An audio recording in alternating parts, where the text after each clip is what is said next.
Hello everyone, this is Sakshi Vishnoi and welcome to magnet brains. So students, अब हम क्या पढ़ने वाले हैं? अब हम पढ़ेंगे एक ऑर्गेनाइजेशन के बारे में।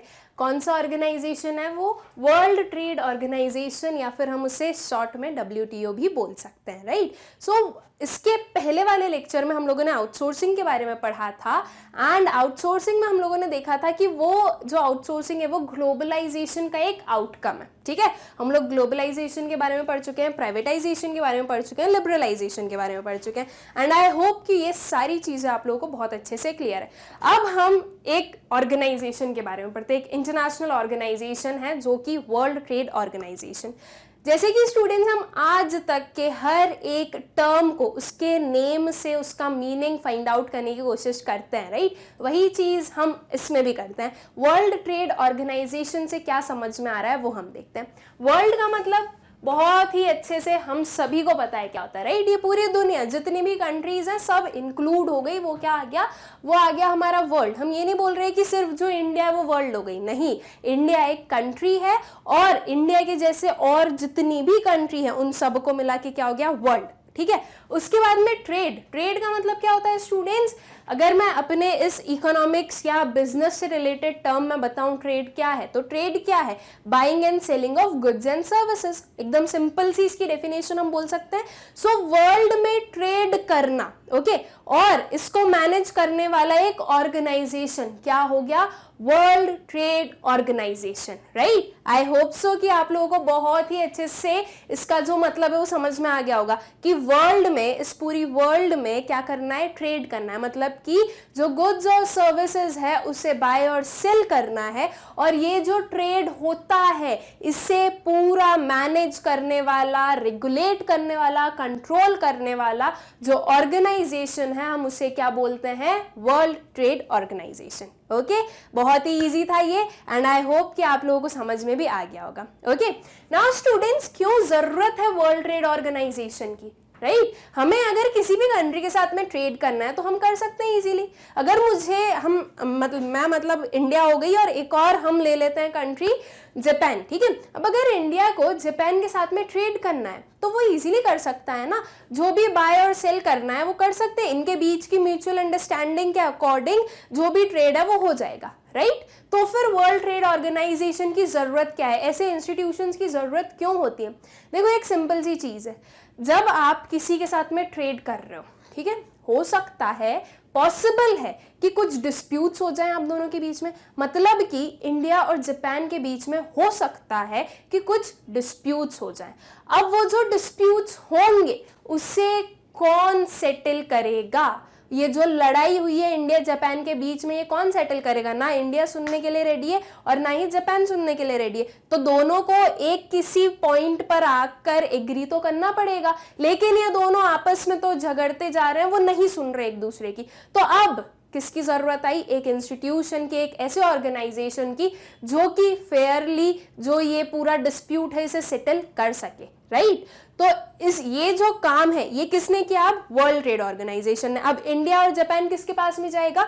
WTO के पास में जाएगा कि देखो ये प्रॉब्लम हुई थी और अब इसे सॉल्व करना है, राइट? तो ये जरूरत होती है WTO की। उसके बाद में जो वर्ल्ड ट्रेड ऑर्गेनाइजेशन है वो different rules and regulations, policies frame करते हैं, जिसकी हेल्प से जो सारी कंट्रीज है उनमें बहुत ही लीनियंट वे में ट्रेड चलता है।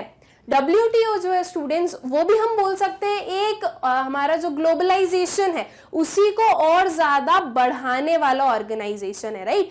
ग्लोबलाइजेशन को अच्छे से इंप्लीमेंट करने वाला जो ऑर्गेनाइजेशन है वो हम बोल सकते हैं वर्ल्ड ट्रेड ऑर्गेनाइजेशन।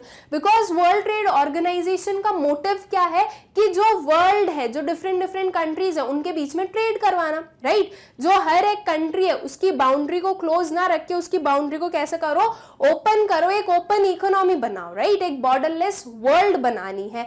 तो और इसी के साथ में जो ग्लोबलाइजेशन में हमने पढ़ा वो भी थोड़ा सा रिवाइज कीजिए। ग्लोबलाइजेशन में क्या पढ़ा कि आपकी कंट्री की जो इकोनॉमी है उसको इंटीग्रेट करवाओ आप दूसरे कंट्री की इकोनॉमी के साथ में, राइट। मतलब कि आप सिर्फ और सिर्फ आपकी कंट्री के अंदर ट्रेड नहीं करोगे, ये जो ट्रेड है वो आप आउटसाइड योर कंट्री भी करना है, राइट। वही ग्लोबलाइजेशन बोलता है। और उसी को और अच्छे से जो है और अच्छे से आगे कौन लेके जाता है, world trade organisation. Okay, so I hope कि आप लोगों को वर्ल्ड ट्रेड ऑर्गेनाइजेशन का एक ओवरव्यू अच्छे से समझ में आ गया होगा।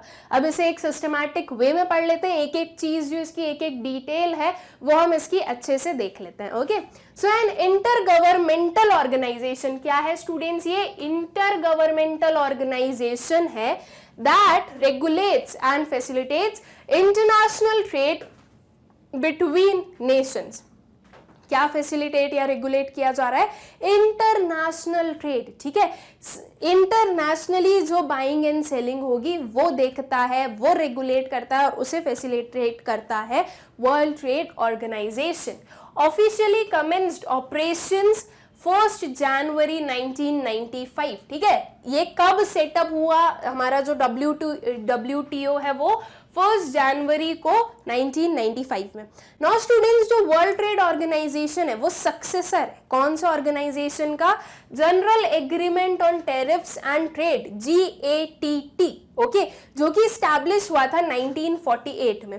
तो 1948 में गेट स्टैब्लिश हुआ था, फिर 1995 में इसे किससे रिप्लेस कर दिया गया था, वर्ल्ड ट्रेड ऑर्गेनाइजेशन से रिप्लेस कर दिया था। ओके, हेडक्वार्टर कहाँ पे है इसके, देखो ये सारी चीजें आप लोगों से एग्जाम में नहीं पूछने वाले कि कब ऑपरेशन स्टार्ट हुए या कहाँ पे हेडक्वार्टर्स हैं इनके, लेकिन ये आप लोगों को ध्यान होना चाहिए एक जनरल नॉलेज के अकॉर्डिंग, एक जनरल नॉलेज के हिसाब से आप लोगों को ये जो बहुत ही जनरल सी चीजें पता होनी चाहिए, ठीक है।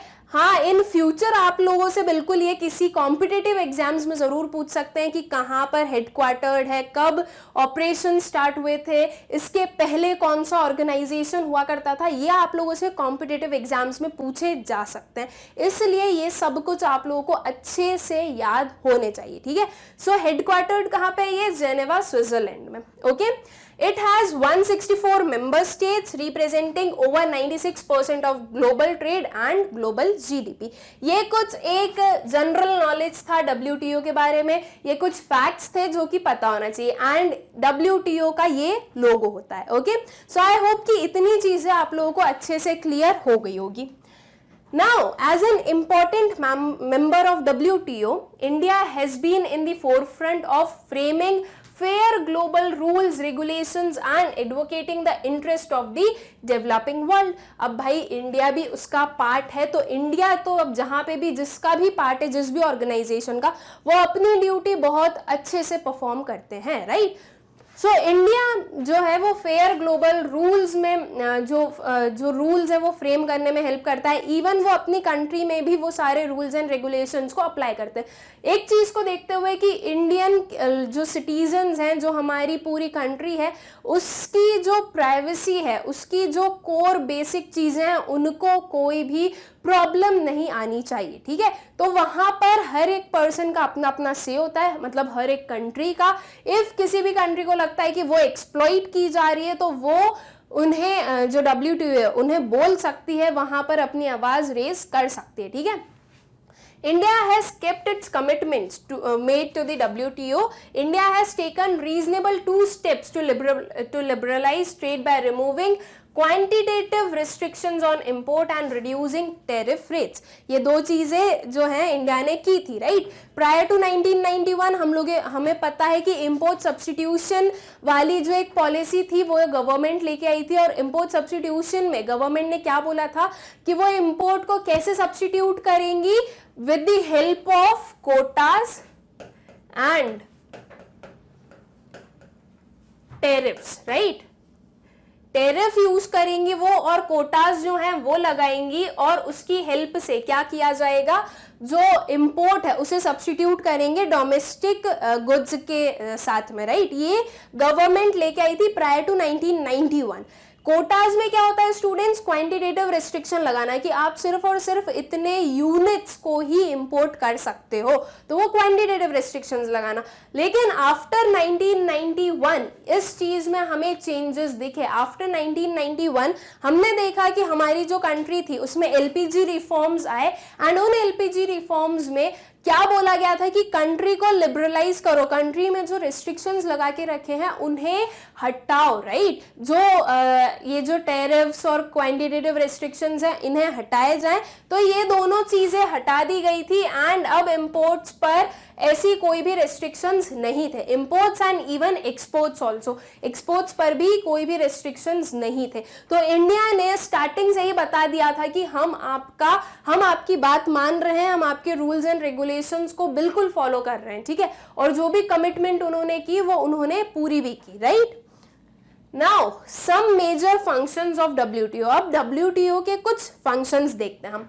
To facilitate international trade both bilateral and multilateral through removal of tariffs as well as non-tariff barriers। अब क्यों अगर कोई भी एक ट्रेड नहीं हो पा रहा है तो उसका रीजन क्या है, कोई ना कोई बैरियर्स होंगे, राइट। कोई ना कोई रेस्ट्रिक्शन किसी कंट्री ने लगा के रखे होंगे, तभी तो फ्रीली ट्रेड नहीं हो रहा है ना। अब जो WTO है उसका क्या काम है स्टूडेंट्स, कि वो इंटरनेशनल ट्रेड को प्रमोट करे, राइट। सो इंटरनेशनल ट्रेड को प्रमोट करने का मतलब क्या है यहाँ पर, कि वो जो है जो WTO ऑर्गेनाइजेशन है वो ये ध्यान रखता है कि किसी भी कंट्री में ऐसे बैरियर्स ना हो कि ट्रेड में दिक्कत आए, ठीक है। तो क्या करना है, इंटरनेशनल ट्रेड फैसिलिटेट करना है, किसकी हेल्प से, रिमूव करके टैरिफ या फिर non tariff barriers. Tariff barriers क्या हो गए, taxes, and non tariff barriers क्या हो गए, जैसे कि क्वांटिटेटिव रेस्ट्रिक्शन था तो वो हो गया नॉन टैरिफ बैरियर्स, ठीक है। अब यहाँ पर दो वर्ड और आए, एक आया बायलैटरल और एक आया मल्टीलैटरल ट्रेड। अब बायलैटरल का मतलब क्या होता है, बाय का मतलब हमें हमेशा से पता है स्टूडेंट्स, कहीं पर भी यूज होता है, तो ये क्या बताता है कि दो चीजें हैं यहाँ पर, राइट। तो बायलैटरल में हम बोल सकते हैं कि दो कंट्रीज के बीच में ट्रेड हो रहा है, एंड मल्टीलैटरल में क्या बोल रहे हैं, यहाँ पर ये जो मल्टी आ जाता है, तो मल्टी का मतलब हम क्या बताते हैं, more than two, sorry, right. क्या है ये, मोर देन टू है। सो मोर देन टू का मतलब कि आप दो कंट्री के बीच में नहीं, बहुत सारी कंट्रीज के बीच में क्या चल रहा है, ट्रेड चल रहा है। सो उसे हम क्या बोलते हैं, multilateral, okay. To establish a rule based trading regime in which nations can not place arbitrary restrictions on trade. क्या एस्टेब्लिश करना है WTO को, रूल बेस्ड ट्रेडिंग रेजाइम, जिसमें कि जो नेशंस है वो आर्बिट्री रेस्ट्रिक्शंस नहीं लगा सकते ट्रेड पर, अपने मन से जो रेस्ट्रिक्शंस हैं वो इम्पोज नहीं कर सकते। इस चीज का ध्यान रखता है WTO, ओके। जो भी WTO के रूल्स एंड रेगुलेशंस हैं उनके अकॉर्डिंग जो है उनके जितने भी मेंबर्स हैं वो वर्क करते हैं, ठीक है। To enlarge production and trade of services, बिल्कुल सही बात है। एनलार्ज प्रोडक्शन, प्रोडक्शन कैसे एनलार्ज होगा, सिंपल सी चीज है स्टूडेंट्स। एक कोई इंडस्ट्री है ये पहले सिर्फ और सिर्फ डोमेस्टिक मार्केट में ही अपने गुड्स को सेल कर रही थी, ठीक है। तो मान लीजिए डोमेस्टिक मार्केट में जो उनके गुड्स की डिमांड है वो है 50 यूनिट्स की। तो अभी जब वो सिर्फ और सिर्फ डोमेस्टिक मार्केट में ही जो गुड्स हैं वो सेल कर रही है, तो वो जो इंडस्ट्री है ये कितने यूनिट्स का प्रोडक्शन करेगी, 50 यूनिट्स का, या थोड़े बहुत ज्यादा का, कि एक फोरकास्ट के अकॉर्डिंग के हो सकता है ज्यादा डिमांड आ जाए तो थोड़े बहुत ज्यादा, बहुत ज्यादा बल्क में नहीं बनाएगी। अब जब इंटरनेशनल ट्रेड ओपन हुआ, जब इंटरनेशनल ट्रेड भी हो रहा है, तो इस कंपनी ने, इस इंडस्ट्री ने उसके जो गुड्स हैं वो इंटरनेशनल मार्केट में सेल करना स्टार्ट कर दिए, ठीक है। कहां पर सेल करना स्टार्ट किए या ट्रेड करने स्टार्ट किए, फॉरेन मार्केट में। तो आप फॉरेन में मान लीजिए इसकी डिमांड है 20 यूनिट्स की, तो आप देखिए प्रोडक्शन बढ़ा, पहले सिर्फ और सिर्फ 50 यूनिट्स का प्रोडक्शन करने की रिक्वायरमेंट थी, अब 70 यूनिट्स का प्रोडक्शन करना पड़ेगा। तो प्रोडक्शन जो है वो एनलार्ज हुआ, राइट, किसकी वजह से, इंटरनेशनल ट्रेड की वजह से। एंड ट्रेड ऑफ सर्विसेज, अब सर्विसेज भी ट्रेड हो सकती हैं और गुड्स भी ट्रेड हो सकते हैं। तो आप जो भी ट्रेड कर रहे हो उसमें क्या होगा, इंक्रीज होगा, ठीक है। To ensure optimum utilisation of world resources, world के रिसोर्सेज का ऑप्टिमम यूटिलाइजेशन, राइट। हर जो वर्ल्ड, जरूरी नहीं है ना कि आपकी कंट्री में जो रिसोर्स है वो दूसरी कंट्री में भी हो, या फिर जो दूसरी कंट्री में रिसोर्स अवेलेबल है वो आपकी कंट्री में भी हो। तो अच्छे से एक ऑप्टिमम यूटिलाइजेशन हो वर्ल्ड के रिसोर्स का, ठीक है। वो जो एक रिसोर्स है वो सभी को मिले, ऐसा नहीं है कि सिर्फ और सिर्फ वो जो होस्ट कंपनी है उसी के लोगों को वो रिसोर्स का बेनिफिट मिले, okay. So optimum utilisation of world resource and to protect the environment. अब वर्ल्ड ट्रेड ऑर्गेनाइजेशन ट्रेड में डील करता है, वो ये चीज भी देखेगा कि जो भी चीजें प्रोड्यूस हो रही है वो सबसे बेस्ट वे के थ्रू ही प्रोडक्शन किया जाए, ओके। यहाँ पर कोई भी जितना वो हार्मफुलनेस कम कर सके उतना करने की जरूरत है, ठीक है। तो ये कुछ फंक्शंस हैं जो कि WTO परफॉर्म करती है, ओके। आई होप सो कि ये जो फंक्शंस हैं आप लोगों को क्लियर हो गए होंगे। नाउ एक बहुत ही अच्छा सा और इंटरेस्टिंग सा question, should India be a member of WTO? एक बहुत ही डिबेटिंग क्वेश्चन भी हो सकता है ये कि क्या इंडिया को WTO का मेंबर रहना चाहिए। नाउ स्टूडेंट्स, अभी तक हमने जितना भी पढ़ा, मैंने अभी तक आप लोगों को इस वीडियो में जितना भी बताया, सब कुछ में मैंने क्या बताया कि वर्ल्ड ट्रेड ऑर्गेनाइजेशन एक अच्छा ऑर्गेनाइजेशन है, उसकी वजह से ये चीजें होती है और उसके ये फंक्शन है। अभी तक आपके मन में जो उसका एक आउटलुक था वो एक पॉजिटिव आउटलुक था, राइट। अगर आपको इसके नेगेटिव चीजें नहीं पता है पहले से, तो अभी तक जो आपने पढ़ा उसके अकॉर्डिंग तो क्या है, जो वर्ल्ड ट्रेड ऑर्गेनाइजेशन है वो एक पॉजिटिव चीज है, वो एक पॉजिटिव ऑर्गेनाइजेशन है, तो उसका मेंबर हमें होना चाहिए। लेकिन उसके कुछ ड्रॉबैक्स भी हैं। क्या ड्रॉबैक्स हैं वो समझते हैं। देखो, 3 काइंड की कंट्रीज हम बोल सकते हैं, developed, developing and under developed, ठीक है। तो अभी मैं 2 ले रही हूं, डेवलप्ड एंड डेवलपिंग। इंडिया जो है वो डेवलपिंग कंट्री है, तो हम अंडर डेवलप्ड की बात नहीं कर रहे हैं, हम 2 कंट्रीज की बात कर रहे हैं। एक तो हो गई क्या हमारी डेवलप्ड और एक आ गई हमारी डेवलपिंग, ठीक है। नाउ जो वर्ल्ड ट्रेड ऑर्गेनाइजेशन है ये क्या है, एक इंटरनेशनल ऑर्गेनाइजेशन है, ठीक है। इंटरनेशनल ऑर्गेनाइजेशन है जो कि फ्रेम किसने किया है, ये फ्रेम किया है कुछ डेवलप्ड नेशंस ने, ठीक है। मतलब कि ये जो WTO है ये डेवलप्ड नेशंस ने फ्रेम किया है, और जो डेवलपिंग है मतलब कि जो इंडिया है वो तो उसका पार्ट बना बाद में। नाउ एक सिंपल सी चीज है, जिसने फ्रेम किया है उसी के उन्हीं मतलब कि जो की मेंबर्स होंगे वो इन्हीं डेवलप्ड नेशंस के कोई ना कोई पर्सन होगा, राइट। तो यहाँ पर बायसनेस होगी, राइट। यहाँ पर हम थोड़ा सा देखेंगे कि डेवलप्ड और डेवलपिंग के बीच में अगर हम थोड़ा सा देखें कि हमारा जो पेंडुलम है वो कहाँ जा रहा है, तो कहाँ टिल्ट करेगा, डेवलप्ड नेशन के साइड, राइट। इनका जो इन डेवलप्ड नेशन के साइड जो WTO है उसका झुकाव ज्यादा दिखेगा हमें। अगर कोई भी एक रूल्स या रेगुलेशन या पॉलिसी फ्रेम की जाएगी तो वो डेवलप्ड नेशन के फेवर में हो, ये चीज जरूर देखी जाएगी। डेवलपिंग के फेवर में हो या नहीं हो वो एक डिफरेंट चीज हो जाती है, लेकिन इनके फेवर में तो होनी ही चाहिए, राइट। तो अब हमारा इंडिया तो क्या है, डेवलपिंग है, तो जो ड्रॉबैक्स होते होंगे कि इन जो पार्शियलिटी होती होगी वो इंडिया को भी फेस करनी पड़ती होगी, राइट। इसीलिए ये आर्ग्यूमेंट आता है कि क्या इंडिया को मेंबर होना चाहिए WTO का। अब देखो, इसके दोनों चीजें हो सकती है, होना भी चाहिए और नहीं भी होना चाहिए। हमें पॉजिटिव भी देखना है और हमें क्या देखना है, नेगेटिव भी देखना है। अब हर एक पर्सन का अपना अपना अलग अलग पर्सपेक्टिव होता है, तो उसके अकॉर्डिंग वो क्या बोल सकता है कि नहीं नहीं बिल्कुल भी WTO का पार्ट नहीं होना चाहिए इंडिया को। कोई बोल सकता है कि होना चाहिए। हर एक चीज में कुछ ना कुछ डिसएडवांटेजेस तो होते ही हैं, राइट। तो अब हमें क्या करना है, हमें एक बैलेंस्ड आंसर देना है, ठीक है। हम ना तो बोलेंगे कि नहीं हो और ना ही हम बोलेंगे कि हो ही हो, ठीक है। हमने उसके पॉजिटिव भी बता दिए, हम उसके नेगेटिव भी बता देते हैं कि क्या क्या चीजें हैं जिसके कारण ये चीज हमारे माइंड में आती है कि इंडिया को पार्ट नहीं होना चाहिए, ठीक है। सो एक तो हमें यहाँ पर समझ में आ गया कि ये डेवलप्ड नेशंस ने फ्रेम किया है तो इनकी ज्यादा चलेगी, डेवलपिंग नेशंस की इतनी नहीं चलेगी, राइट। अब स्टूडेंट्स हम लोगों ने एक चीज और देखी कि इंपोर्ट सब्स्टिट्यूशन वाली जो हम लोगों ने पॉलिसीज लगा के रखी थी हमारी गवर्नमेंट ने, कोटाज एंड टेरिफ, वो तो हटा दिए गए इंडिया से, लेकिन सेम चीज डेवलप्ड नेशन के साथ में हुई ये जरूरी नहीं है।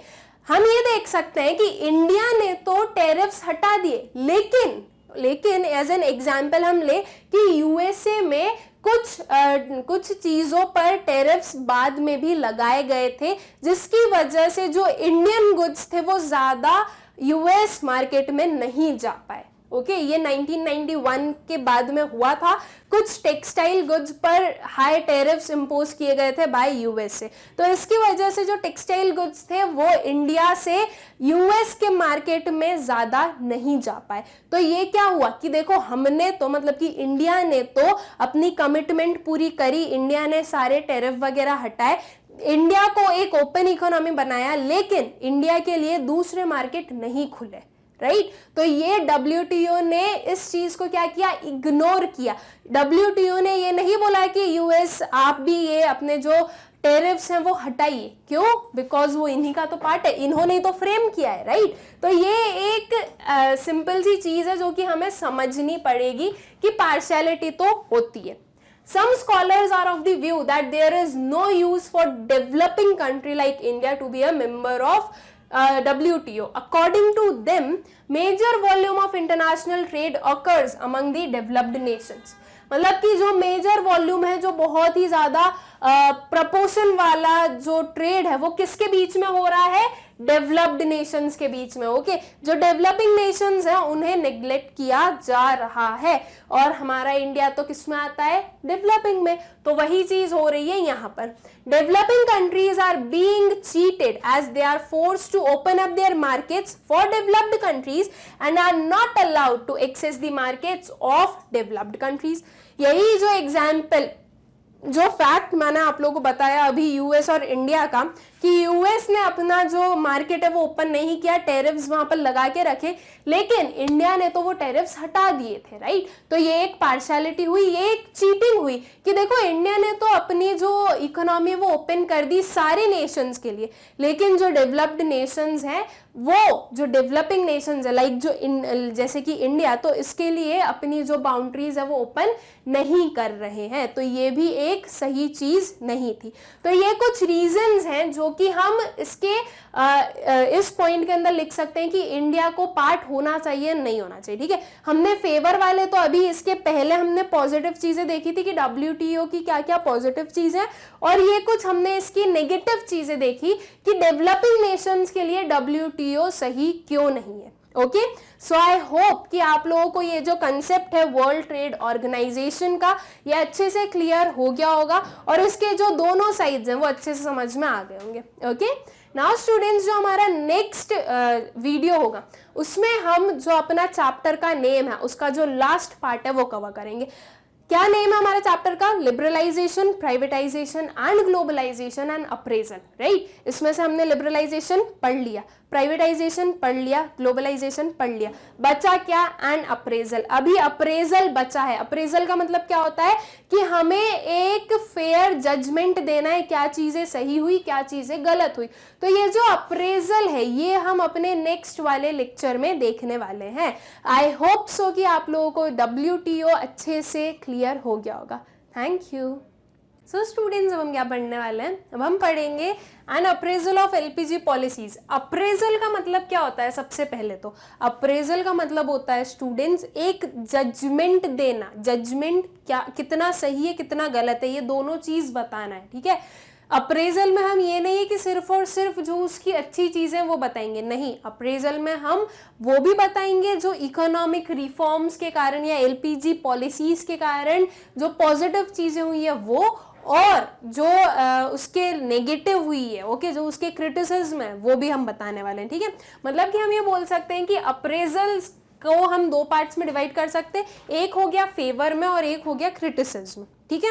अब इस पर्टिकुलर वीडियो में हम सिर्फ और सिर्फ जो फेवर वाला है वो पढ़ेंगे कि arguments in favour of economic reforms कौन कौन से थे ये पढ़ेंगे, ठीक है। जो क्रिटिसिज्म है वो मैं आपको नेक्स्ट लेक्चर में पढ़ाऊंगी। तो इस चीज को अच्छे से ध्यान रखना कि ये दोनों वीडियो को मिलाकर आपका एक टॉपिक बन रहा है। अप्रेजल में सिर्फ और सिर्फ आपको फेवर नहीं लिखना है, अप्रेजल में आपको फेवर और क्रिटिसिज्म दोनों लिखना है, ठीक है। लेकिन मैं आपको उसे 2 पार्ट्स में पढ़ाऊंगी। आई होप सो कि ये चीज आप लोगों को अच्छे से समझ में आ गई होगी, ठीक है।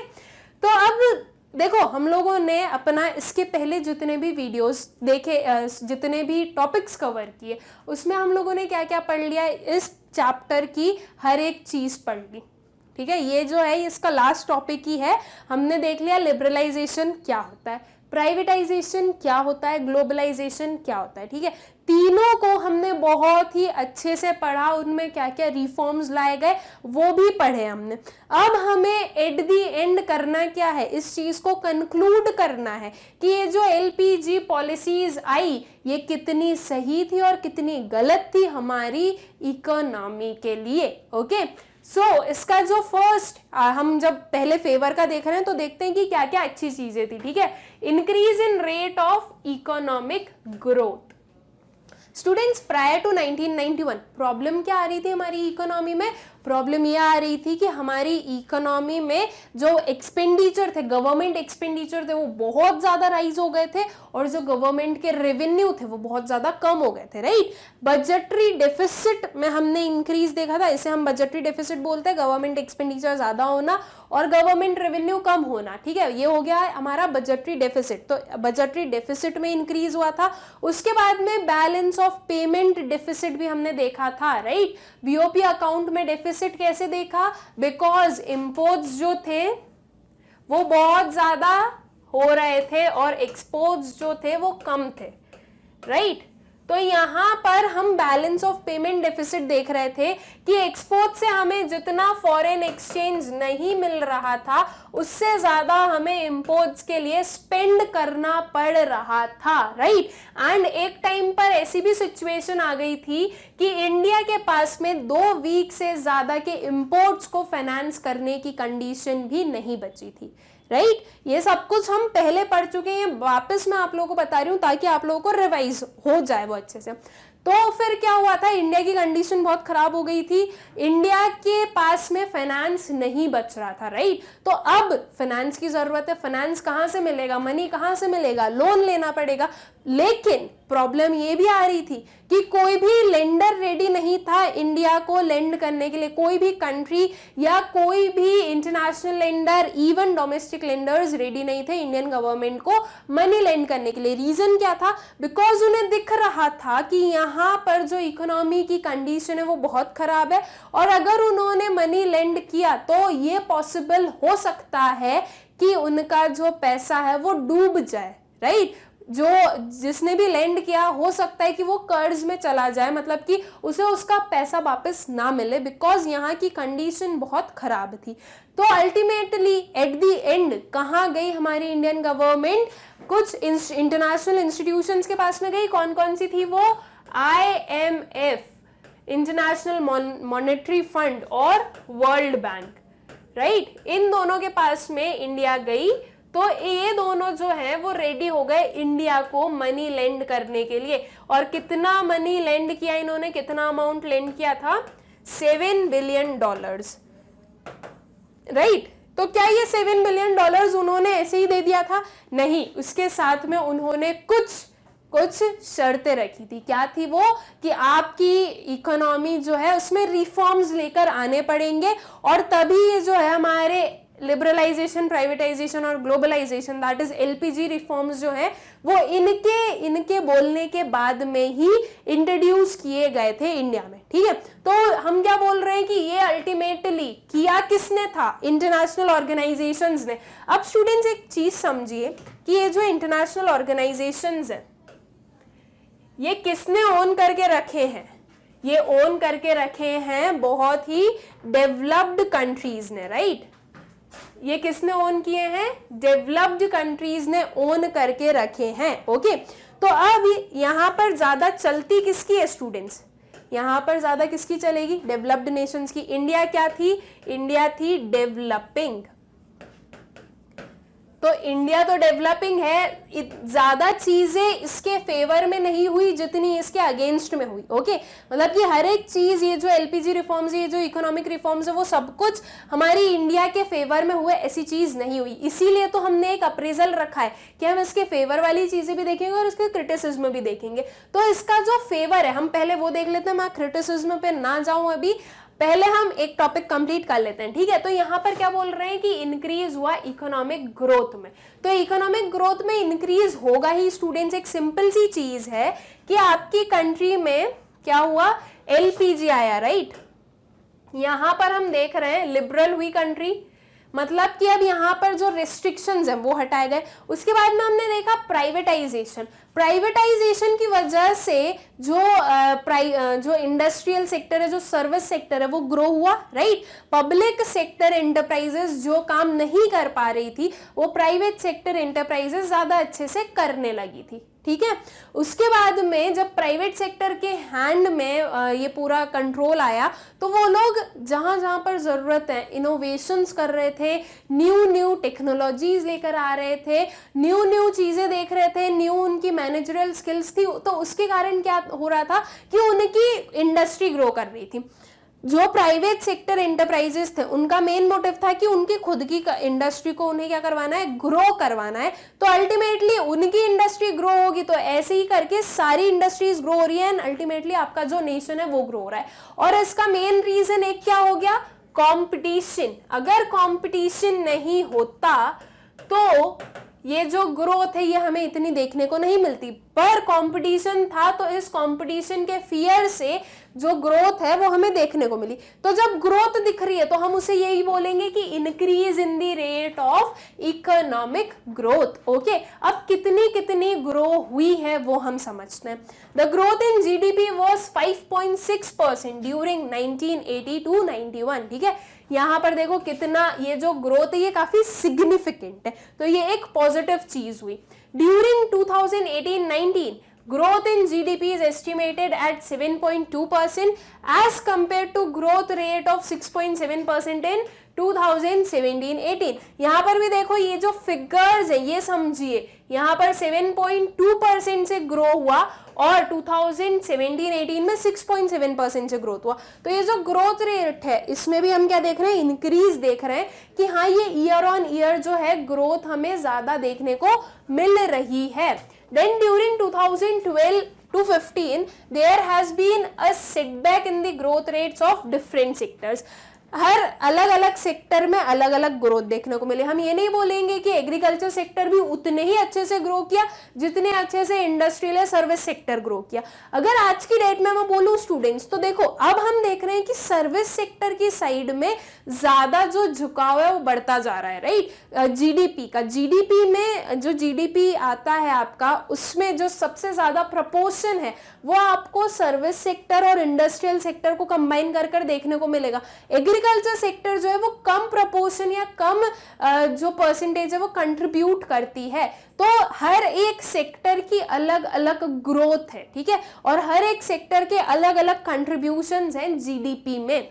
Agriculture recorded a high growth rate during 2013-14 but witnessed negative growth rate in the subsequent year, ठीक है। यहाँ पर हम बोल रहे हैं कि ये 2013-14 में एग्रीकल्चर ने जो है हमें ग्रोथ दिखाई थी, लेकिन फिर उसके बाद में ग्रोथ नहीं देखने को मिली थी, ठीक है, मतलब कि हमें नेगेटिव ग्रोथ देखने को मिल रही थी। अब जो ज्यादा ग्रोथ हम देखते हैं वो हम सर्विस सेक्टर या फिर इंडस्ट्रियल सेक्टर में देखते हैं। Service sector witnessed the highest ever growth rate of 10.3% in 2014-15. The industrial sector witnessed a steep decline during 2012-13 but began to show the positive growth thereafter.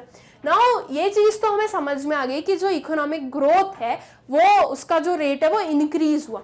लेकिन अब अगर हमारे पास में ये क्वेश्चन आता है कि आप लोगों को बताना है ये जो अप्रेजल है इसके जो arguments in favour of economic reforms है ये बताना है आपको, तो आपको इसमें से कितनी चीजें ध्यान रखनी है, राइट। बिकॉज ये एक डिफिकल्ट चीज हो जाती है कि एक एक जो फिगर है वो याद रखो विथ देयर ईयर।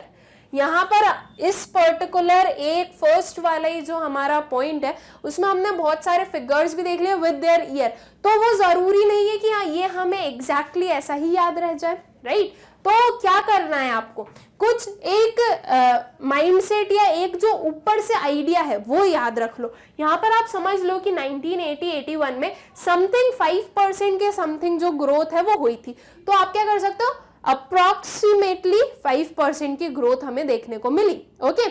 और अगर आपको ज्यादा ये नंबर्स में ये जो फिगर्स है इनमें ज्यादा प्रॉब्लम होती है याद रखने में ईयर्स के साथ में, तो ज्यादा नंबर्स के चक्कर में फंसना मत, ठीक है। क्योंकि देखो आपको आंसर आता है, आप ये फिगर्स के कारण क्या हो जाएगा कि आपका आंसर गलत हो सकता है, बिकॉज फिगर्स अगर हम लिख रहे हैं तो फिर वो जरूरी है कि सही हो, राइट। और अगर थोड़ा सा भी डाउट रहता है ना कि पता नहीं शायद कुछ पॉइंट में चेंजेस हो सकता है या इसके आसपास का, अप्रोक्सीमेटली लिख दो, कोई प्रॉब्लम नहीं होगी, ओके। और उसके अलावा क्या करना है आपको, जो मैंने आप लोगों को पूरा एक एक्सप्लेन किया कि आपको ग्रोथ क्यों देखने को मिली, वो आप लोग इसके अंदर लिख दो, ठीक है। वो पहले का जो यहाँ पर स्टार्टिंग में जो पॉइंट्स बनाओगे उसमें एक्सप्लेन कर दो, फिर नीचे जाते जाते कुछ एक दो जो आपको अगर याद रह गए तो वो वाले जो आपके रेट्स हैं वो आप लिख दीजिए, तो आपका जो आंसर है वो कंप्लीट हो जाएगा और बहुत ज्यादा आप लोगों को नंबर्स में फंसने की जरूरत नहीं होगी, ठीक है। सो आई होप सो कि ये जो फर्स्ट वाला हमारा पॉइंट है यह आप लोगों को अच्छे से समझ में आ गया होगा। देन आता है हमारा next point, inflow of foreign investment. क्या हुआ, इनफ्लो हुआ किसका, फॉरेन इन्वेस्टमेंट का, ओके। फॉरेन इन्वेस्टमेंट का इनफ्लो किस पर्टिकुलर वे से हो सकता है पहले ये समझते हैं। तो दो वे होते हैं स्टूडेंट्स, एक तो हो गया हमारा FDI और एक हो गया हमारा FII, ठीक है। क्या हो गया, फॉरेन डायरेक्ट इन्वेस्टमेंट FDI और FII फॉरेन इंस्टीट्यूशनल इन्वेस्टर्स, ठीक है। तो ये दो चीजें, ये पूरा जो फॉरेन इन्वेस्टमेंट है उसको हम ये दो पार्ट्स में डिवाइड कर देते हैं, ठीक है, कि ये दो वेज से जो है फॉरेन इन्वेस्टमेंट आ सकते हैं। अब दोनों में डिफरेंस क्या होता है ये समझते हैं। फॉरेन इंस्टीट्यूशनल इन्वेस्टर्स क्या होते हैं, तो ये वो इन्वेस्टर्स हैं जो कि फाइनेंशियल मार्केट में इन्वेस्ट करते हैं, ठीक है। फाइनेंशियल मार्केट क्या हो गए हमारे, stock market, okay. Stock market ये जो जिसमें शेयर्स वगैरह आएंगे वो फाइनेंशियल मार्केट में आ गया हमारा। तो FII जो होते हैं वो फाइनेंशियल मार्केट में इन्वेस्ट करते हैं। एंड FDI क्या होता है, ये जो फॉरेन डायरेक्ट इन्वेस्टमेंट ये क्या होता है, ये वहां इन्वेस्ट करते हैं जो कि डायरेक्ट प्रोडक्शन प्रोसेस में, ठीक है। अब इसका एग्जाम्पल समझते हैं, मैं आपको दोनों के एग्जाम्पल के साथ में समझाऊंगी कि FDI क्या होता है और FII क्या होता है। FDI का एक सिंपल से एग्जाम्पल समझते हैं कि मान लीजिए कोई एक फॉरेन कंपनी है, उसने एक ब्रांच कहाँ स्टैब्लिश कर दी, इंडिया में, तो वो क्या हुआ, फॉरेन डायरेक्ट इन्वेस्टमेंट हुआ, ठीक है। जैसे कि एग्जाम्पल मान लो अमेजॉन है, तो अमेजॉन की एक ब्रांच आ गई इंडिया में, तो इसे हम क्या बोलेंगे कि ये फॉरेन डायरेक्ट इन्वेस्टमेंट है, कि अमेजॉन जो है वो इंडिया में आके उन्होंने ब्रांच स्टैब्लिश कर दिया और अब इस ब्रांच को वो पूरा चलाने वाले हैं। FII क्या हो गया, FII हो गया कि आप फाइनेंशियल मार्केट में इन्वेस्ट कर रहे हो। एग्जाम्पल सेम अमेजॉन का लेते हैं, अमेजॉन ने किसी कंपनी के शेयर्स परचेज किए, ओके, इंडियन कंपनी के शेयर्स परचेज किए, तो ये क्या हो गया, ये हो गया FII, foreign institutional investor. Now हम थोड़ा सा इस टॉपिक से बाहर जाएं, या आई शुड से कि बस मैं आपका ये जो इतना पुराना वाला हम पढ़ रहे हैं, मैं उससे थोड़ा बाहर जाकर एक बस FDI और FII से रिलेटेड थोड़ा सा जनरल में बात करते हैं, ठीक है। FDI जो होती है स्टूडेंट्स वो ज्यादा अच्छी होती है एज कंपेयर टू FII, अगर हम अपनी कंट्री के बेसिस पर देख रहे हैं। क्यों, देखो फॉरेन इंस्टीट्यूशनल इन्वेस्टर उन्होंने इन्वेस्ट किया कहाँ, शेयर्स में। अब अगर किसी भी वो जो इन्वेस्टर्स हैं उनका मन किया कि उन्हें अब हमारी कंट्री में इन्वेस्ट नहीं करना है, तो उनके लिए ये टास्क बहुत इजी है कि वो शेयर्स जो उन्होंने परचेज किए हैं ये वाले, उन्हें क्या कर दे, सेल कर दे और उनका जो स्टेक है वो यहाँ से चला जाएगा, राइट मतलब कि फॉरेन इंस्टीट्यूशनल इन्वेस्टर्स जो हैं वो इजीली एंटर कर सकते हैं हमारी कंट्री में और इजीली वापस बाहर भी जा सकते हैं। तो फॉरेन इंस्टीट्यूशनल इन्वेस्टर्स पे हम ट्रस्ट नहीं कर सकते कि पता नहीं इनका पैसा कब तक है हमारी कंट्री में। लेकिन अगर हम फॉरेन डायरेक्ट इन्वेस्टमेंट की बात करें तो यहाँ पर देखो क्या हुआ है, अमेजॉन ने एक ब्रांच इंडिया में ओपन कर दी है। तो अब क्या जब भी अमेजॉन का मन करेगा वो यहाँ से इस ब्रांच को हटा देगा? नहीं ना, अमेजॉन को ब्रांड स्टैब्लिश करने में बहुत सारी मेहनत लगी, बहुत सारा फाइनेंस लगा, राइट पूरा इंफ्रास्ट्रक्चर रेडी किया उन्होंने, एक प्रॉपर्टी परचेज की होगी, उसके बाद में एम्प्लॉइज को हायर किया होगा, हर एक प्रोडक्शन यूनिट को उन्होंने सेटअप किया, उनकी जो पूरी सप्लाई चेन है उसे सेटअप किया। तो अमेजॉन ने बहुत काम किया तब जाकर वो उन्होंने हमारी उनकी जो ब्रांच है वो खोली इंडिया में। तो अब अमेजॉन ऐसे हर कभी भी चला नहीं जाएगा इंडिया से, राइट अगर उन्हें इंडिया से अपनी ब्रांच को हटाना है तो उन्हें फिर से बहुत सारी प्लानिंग एंड प्लॉटिंग लगेगी और धीरे धीरे ये चीज होने वाली है। अगर हम फॉरेन इंस्टीट्यूशनल इन्वेस्टर्स का देखें तो जब उनका मन करेगा वो कंट्री में एंटर कर देंगे, मतलब कि कंट्री में इन्वेस्ट कर देंगे, और जब उनका मन करेगा तब वो अपना इन्वेस्टमेंट हटा सकते हैं। लेकिन एफडीआई में ऐसा नहीं होता है। ओके, सो आई होप कि इन दोनों के बीच का जो डिफरेंस है वो आप लोगों को समझ में आ गया होगा और जो इन दोनों का मतलब है वो भी आप लोगों को समझ में आ गया होगा। ये जो इतना मैंने आप लोगों को थोड़ा एक्स्ट्रा बताया ये आपके एग्जाम पॉइंट ऑफ व्यू से तो जरूरी नहीं है, 12th के एग्जाम पॉइंट ऑफ व्यू से जरूरी नहीं है, लेकिन करंट अफेयर्स अगर हम देखें तो ये जो है आपको काफी हेल्प करेगा। ओके, ये अभी न्यूज में भी चल रहा है कि जो फॉरेन इन्वेस्टमेंट है वो इंक्रीज हुआ है, लेकिन बात वही आती है कि एफडीआई में इंक्रीज हुआ है, एफआईआई में इंक्रीज हुआ है। ठीक है, तो ये जो दोनों के बीच का डिफरेंस है ये हमें पता होना बहुत जरूरी है उस चीज को एनालाइज करने के लिए कि एफडीआई जो फॉरेन इन्वेस्टमेंट इंक्रीज हुआ है हम उस पर रिलाई कर सकते हैं या नहीं कर सकते, कि वो सही डेटा है या वो सही चीज हुई है या कोई पॉजिटिव चीज हुई है। ओके, तो इसके लिए इन दोनों के बीच का डिफरेंस पता होना बहुत जरूरी है। सो अब क्या हुआ, इनफ्लो हुआ फॉरेन इन्वेस्टमेंट का। ठीक है, ये जो इकोनॉमिक रिफॉर्म्स आए थे इनके कारण इनफ्लो देखने को मिला। इनफ्लो क्यों देखने को मिला स्टूडेंट्स? देखो सिंपल सी चीज है, हमारी कंट्री पहले क्लोज कंट्री थी, फिर वो ओपन अप हुई। अब जब वो ओपन अप हुई तो जो फॉरेन इन्वेस्टर्स हैं उन्हें समझ में आया कि वो जो ऑलरेडी उनके जो इंटरनेशनल मार्केट पर तो उनका कमांड था ही, लेकिन वो अपना बिजनेस बढ़ा सकते थे हमारी कंट्री के मार्केट में भी कमांड पाकर, राइट बिकॉज उन्हें दिख रहा था कि अभी तो हमारी कंट्री जो है उसकी कंडीशन काफी खराब है, लेकिन अब ये जो कंडीशन है ये ठीक होना स्टार्ट होगी, राइट तो जब ये ठीक होना स्टार्ट होगी तो ये उनके लिए सही टाइम है ना कि अब वो यहाँ पर इन्वेस्ट करें। अभी कम अमाउंट में वो लोग इन्वेस्ट करेंगे एंड इन फ्यूचर ये जो इन्वेस्टमेंट है वो उन्हें ज्यादा रिटर्न देगा, राइट अब अगर कोई एक शेयर खरीदने हो, मुझे किसी कंपनी के शेयर खरीदने हो तो मैं क्या देखूंगी कि वो शेयर की ग्रोथ कितनी होगी, वो कंपनी की ग्रोथ कितनी होगी, वो जो कंपनी है उसमें मुझे उसका जो फ्यूचर प्रोस्पेक्ट है वो कितना ज्यादा स्ट्रांग है, मैं उसके बेसिस पर ही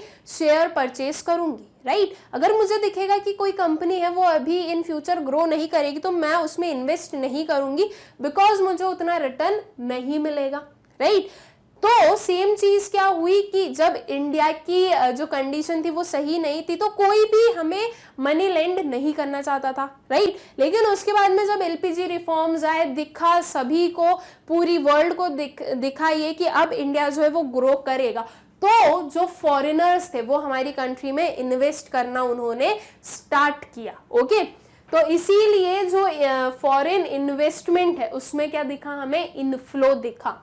So the opening up of the economy has led to the rapid increase in foreign direct investment. The foreign investment, FDI and foreign institutional investment increased from about $7 billion in 1990 to $73 billion in 2014 to 2017। ठीक है, तो इतना difference हुआ।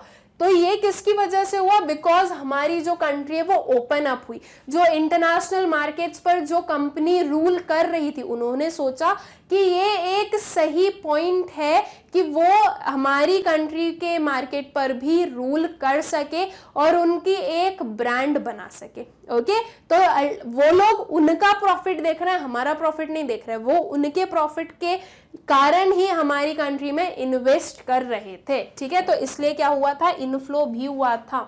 फिर rise in foreign exchange reserves. अब देखो students, जब हमारे पास में मनी होगा तो हम खरीद पाएंगे क्या? Foreign exchange. अगर इंडिया के पास में मनी होगा तो वो डॉलर को परचेज कर पाएगा। अगर मनी नहीं होगा तो डॉलर को परचेज नहीं कर सकते। डॉलर या कोई भी आप फॉरेन करेंसी ले लीजिए। ठीक है, तो अब ये जो है, इसके लिए मनी होना बहुत जरूरी है। नाउ जब एलपीजी रिफॉर्म्स आए, इकोनॉमिक रिफॉर्म्स आए, तो उसकी वजह से क्या हुआ कि जो फॉरेन एक्सचेंज रिजर्व है वो राइज हुआ। अब यहाँ के रीजंस क्या हो सकते हैं? एक तो देखो, यहाँ पर फॉरेन इन्वेस्टमेंट इंक्रीज हो गया, राइट? फॉरेन इन्वेस्टमेंट इंक्रीज हुआ तो क्या सोचा गया कि हम क्यों ना अपना फॉरेन एक्सचेंज बढ़ा ले। और वैसे भी यहाँ पर हमारी कंट्री में इंपोर्ट बहुत होते थे, तो हमें फॉरेन एक्सचेंज की जरूरत भी थी, बिकॉज हमें उन्हें पे भी करना था, राइट? तो हमारी कंट्री में एलपीजी रिफॉर्म्स के कारण हमने देखा कि फॉरेन एक्सचेंज रिजर्व भी राइज हो रहे हैं। There has been an increase in the foreign exchange reserves from about $6 billion in 1990-91 to about $321 billion in 2014-15. India is one of the largest foreign exchange reserve holders in the world. ये एक fact है जो कि हमें पता चला है, जो कि अच्छी चीज है, राइट? कि भाई इंडिया जो है वो largest foreign exchange reserve holder है पूरी वर्ल्ड में। ठीक है, तो ये भी एक क्या है, एक फेवर में जो चीज हुई है बिकॉज ऑफ इकोनॉमिक रिफॉर्म्स। फिर हुआ राइज इन एक्सपोर्ट्स। एक्सपोर्ट्स जो है वो राइज किए, राइट? ये चीज हमने देखी थी स्टार्टिंग में कि जो इंपोर्ट्स थे वो बहुत ज्यादा हो रहे थे, एक्सपोर्ट्स बहुत कम हो रहे थे। हमारी कंट्री में उतने गुड्स का प्रोडक्शन नहीं हो रहा था। उसके बाद में प्रोडक्शन हो रहा था, लेकिन उसके साथ साथ में क्या हो रहा था? लो क्वालिटी ऑफ गुड्स थी और एक्सपोर्ट्स पर जो बैरियर्स लगा के रखे थे उसके कारण उसकी जो प्राइस है, जो हमारे गुड्स हैं उनकी जो प्राइस है वो ज्यादा हो रही थी, वो कॉस्ट बढ़ा रहा था उसका इंटरनेशनल मार्केट में। अब जब एलपीजी रिफॉर्म्स लाए तो ये सारी जो कॉस्ट, जो टैक्सेस, जो बैरियर्स लगा के रखे थे उन्हें हटाया गया, तो उसकी वजह से कॉस्ट भी कम हुआ। और जब कंपटीशन आया, जब पब्लिक सेक्टर एंटरप्राइजेस सेटअप होना स्टार्ट हुई, तो वो एक क्वालिटी प्रोडक्ट के साइड भी बढ़ती गई। ठीक है, तो इसके कारण से क्या हुआ कि हमारे जो एक्सपोर्ट्स हैं वो भी राइज हुए, और ये हम चाहते थे कि एक्सपोर्ट्स जो हैं वो राइज हो, राइट?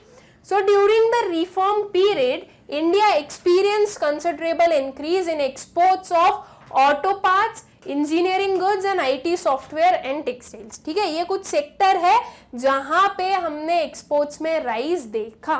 ठीक है, सो आई होप कि इतने पॉइंट्स आप लोगों को क्लियर होंगे कि एलपीजी के कारण क्या क्या चीजें अच्छी हुई। देन कंट्रोल ऑन इन्फ्लेशन, ये भी एक पॉजिटिव चीज थी बिकॉज ऑफ एलपीजी। देखो प्रायर टू 1991 क्या हुआ? इंडिया की कंडीशन, इंडिया की इकोनॉमी की जो कंडीशन थी वो बहुत ही डिग्रेड हो गई।